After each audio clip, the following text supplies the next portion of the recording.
नमस्कार। आज हम पद्मश्री भारत भूषण त्यागी जी के मल्टी लेयर फार्मिंग मॉडल को बारीकी से समझने वाले हैं। सोचिए, मात्र 25 रुपए का एक पौधा, बिना किसी एक्स्ट्रा लागत के 10 साल में 25,000 रुपए दे।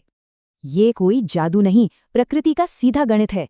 कुदरत में उत्पादन हमेशा डेंसिटी यानी घनत्व में होता है। महंगे खाद और बाजार के कर्ज से दूर प्रकृति की ये चक्रीय अर्थव्यवस्था बिल्कुल जीरो कॉस्ट पर चलती है। इस जीरो कॉस्ट डेंसिटी को समझने के लिए पूरे खेत को 3 अलग अलग जोन्स में बांटकर देखते हैं। सबसे पहले आता है बफर जोन। खेत के बाहरी 2-3 मीटर का ये हिस्सा एक मजबूत सुरक्षा कवच है। बाउंड्री पर ऊंचे इमारती और फलदार पेड़ लगाकर ही किसान भाई आसानी से लाखों रुपए निकाल सकते हैं। अब चलते हैं खेत के अंदर वाले हिस्से यानी पेरेनियल जोन में। यहाँ 5-6 साल वाली फसलें लगती हैं, जैसे गन्ना।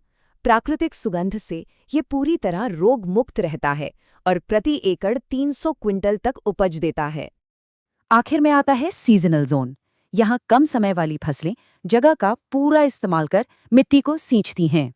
एक ही क्यारी में पहले चना, फिर गाजर, प्याज और आखिर में 40 क्विंटल तक हल्दी का भारी उत्पादन। मजेदार बात यह है कि साल भर में ऐसी कई फसलें लेने से प्रति एकड़ 3 लाख तक मुनाफा होता है। जुताई का खर्च एकदम जीरो, केचुए खुद जुताई करते हैं और सारे खरपतवार गायों का मुफ्त चारा बन जाते हैं। छोटे और सीमांत किसानों के सामने आज एक बड़ा सवाल है, क्या सच में खेती की जमीन सिकुड़ रही है? बिल्कुल नहीं। वर्टिकल डेंसिटी से हम जमीन के अंदर और ऊपर 50 फीट तक की जगह का इस्तेमाल करते हैं। जरा सोचिए, इस मल्टी लेयर डेंसिटी के गणित से आपका 1 एकड़ खेत 13 एकड़ के बराबर उत्पादन देने लगता है। प्रकृति का मूल मंत्र ही सह अस्तित्व है। तो क्या आज की खेती कुदरत के साथ जीना भूल गई है?